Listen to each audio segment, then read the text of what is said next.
नीलाम्बुजश्यामलकोमलाङ्गं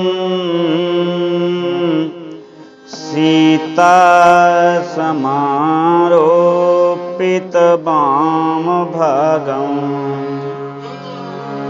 पाणौ महासायकचारचापं नमामि रामं रघुवंशनाथं। बोलिए श्री लक्ष्मी नारायण भगवान की जय। सत्य सनातन धर्म की जय। एकादशी मैया की जय। प्रिय बंधुओं, आप सबका मंगल हो।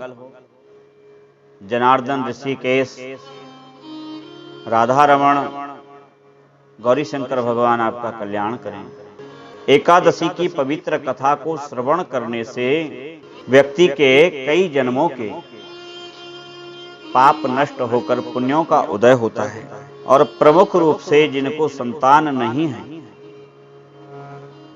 जिनको अभी तक पुत्र की प्राप्ति नहीं हुई है, उन्हें यह व्रत अत्यंत फलदायी है। उन्हें तो ये व्रत अत्यंत फलदायी है ही, किंतु प्रिय बंधुओं, माताओं, यह व्रत उन्हें भी अत्यधिक फलदायी है जिनकी संतान अधिक परिश्रम करने पे भी अपने लक्ष्य की प्राप्ति नहीं कर पा रही है। बच्चे बहुत पढ़ते हैं किंतु मनोवांछित अंक उनको नहीं मिल पाते हैं। युवा बच्चे आजीविका और नौकरी के लिए प्रयत्नरत तो हैं, किंतु प्रयत्नरत होने पर भी उनको उनकी मनचाही सफलता प्राप्त नहीं हो पा रही है। उन्हें यह पवित्र एकादशी व्रत को अवश्य करना चाहिए। जो व्रत करेंगे उनकी तो कामनाएं पूर्ण होंगी ही, किंतु किसी भी कारण के चलते यदि व्रत ना रख सकें तो इस व्रत कथा को 3 बार अवश्य सुने। प्रातः में सुने, मध्याह्न में सुने और रात्रि काल में सुने।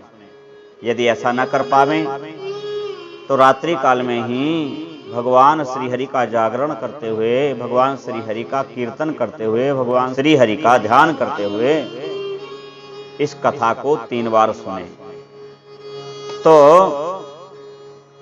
काकवंध्या दोष भी समाप्त हो जाता है। जिनकी कोख बंद गई हो उन्हें भी संतान की उत्तम प्राप्ति होती है, और जिनकी संतान इतना कष्ट सहकर भी सफलता प्राप्त नहीं कर पा रही हैं, उन्हें सफलता प्राप्त होने लगती है। अतः यह सिद्धिदायिनी एकादशी को हम सबको ग्रस्त को व्रत करना चाहिए। भगवान श्री कृष्ण से एक दिन युधिष्ठिर जी महाराज ने पूछा कि महाराज, ये जो श्रावण मास के शुक्ल पक्ष की एकादशी है, इसका क्या नाम है और क्या फल है? कृपा पूर्वक मुझे वर्णन कीजिए। तब भगवान श्री कृष्ण बोले कि राजा, श्रावण मास की जो पवित्र एकादशी है, यह सभी पातकों को हरने वाली, उत्तम फलों को प्रदान कराने वाली, संतान की उत्पत्ति देने वाली, संतान को प्राप्त कराने वाली और संतान के विषय में समस्त सुखों को उपलब्ध कराने वाली, उनके जीवन में लाने वाली यह पवित्र एकादशी है। और संतान देने के कारण इसको पुत्रदा एकादशी भी कहते हैं। अतः ये दोनों ही नामों से जानी गई है, पुत्रदा एकादशी और पवित्र एकादशी। एक बार की बात है, महिष्मतीपुर में एक राजा हुए, बड़े ही धर्म क्षेत्र में उनका नाम था। राजा सदैव प्रजावर्ग में प्रजा की भलाई के लिए सदैव चिंतन करते, हरि कीर्तन परायण, किंतु वृद्धावस्था आ गई, उनको संतान की उत्पत्ति नहीं हुई। संतान सुख न मिलने के कारण और अपनी वृद्धावस्था देखकर एक दिन राजा महिजित ने अपने पुरोहित आचार्यों और प्रजा वर्ग से इस विषय में चर्चा परिचर्चा की कि अभी तक राज्य के लिए कोई बारिश प्राप्त नहीं हुआ, अतः आप मेरे लिए कोई उत्तम इस विधान को पूछें, करें और करवाएं कि अभी तक मुझे संतान क्यों प्राप्त नहीं हुई। यह जान करके प्रजाजन में, प्रजा वर्ग में, आचार्य पुरोहित उपाचार्यों में अति प्रिय राजा महिजित के लिए सभी ग्राम वर्ग, पुर वर्ग, आचार्य पुरोहित गण वनों में जाने लगे और ऐसे स्थानों की खोजने लगे जिनमें महान ऋषि रहते हों। एक स्थान पर प्रजा वर्ग और आचार्य गण पहुंचे, वह लोमस ऋषि का स्थान था। लोमस ऋषि त्रिकालज्ञ थे, तीनों कालों को भली भांति जानने वाले, भविष्य काल, भूतकाल और वर्तमान तीनों कालों का ज्ञान उनको था। ऐसे लोमस ऋषि के चरणों में जाकर के सबने दंडवत किया। ऋषि ने पूछा कि आप लोग यहाँ कैसे आए हैं? पुरोहित और प्रजा वर्ग हाथ जोड़ करके लोमस ऋषि से कहने लगे कि महाराज, हमारे राजा बड़े धर्ममय हैं, कभी हमने उनकी बुद्धि को पापमय नहीं देखा। हम उनकी प्रजा वर्ग हैं और हमको वह बड़ा लालन पालन करते हैं, पुत्र की तरह हमको प्यार करते हैं। लेकिन दुख की बात यह है कि किस दोष के कारण उनको संतान नहीं है।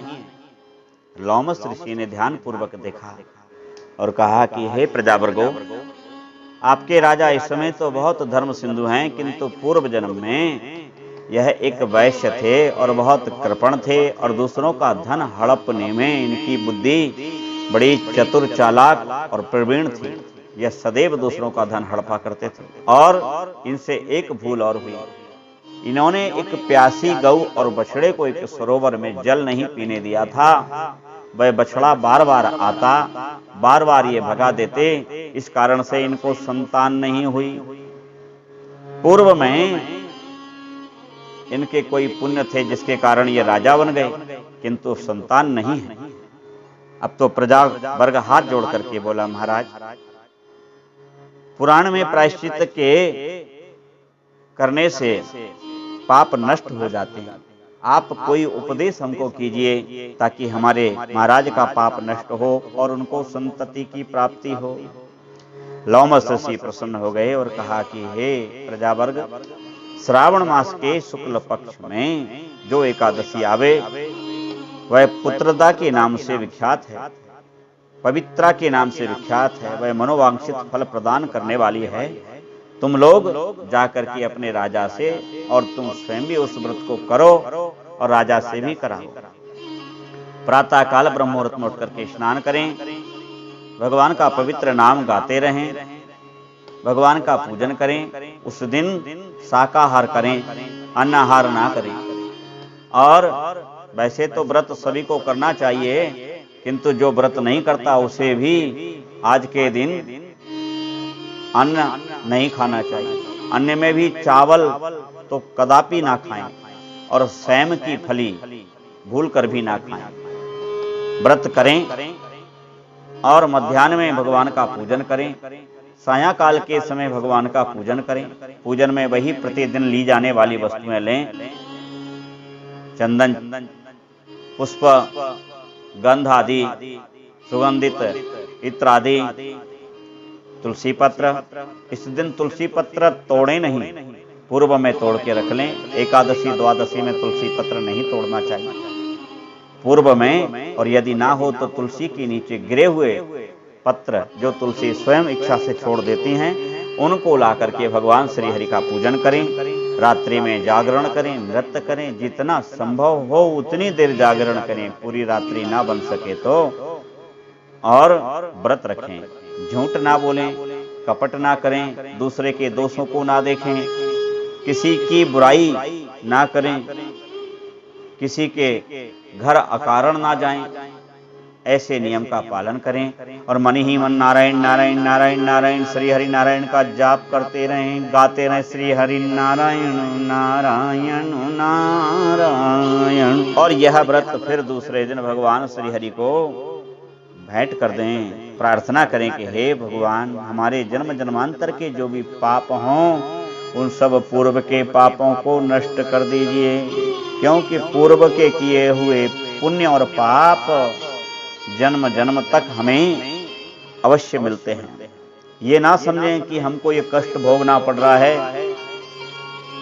और इस जन्म में हमने तो कभी किसी का अहित नहीं किया, बुरा नहीं किया, इस जन्म में नहीं किया, किंतु सत्य मानिए पूर्व जन्म में हमसे कोई अपराध अवश्य हुआ होगा जिसका कष्ट हमको यहाँ भोगना पड़ रहा है, और इस जन्म में हम जो भी कुछ करेंगे वह अगले जन्म में हमको भोगने को मिलेगा।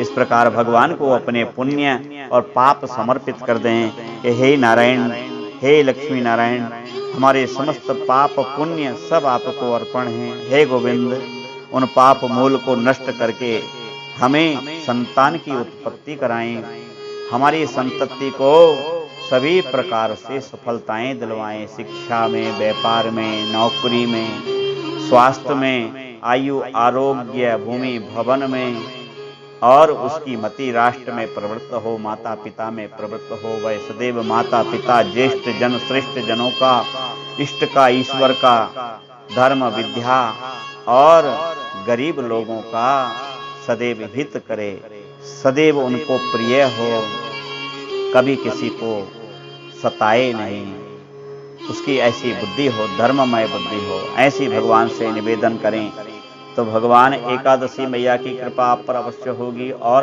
आप संतति सुख को प्राप्त करेंगे। एकादशी मैया की जय। श्री हरि नारायण नारायण नारायण।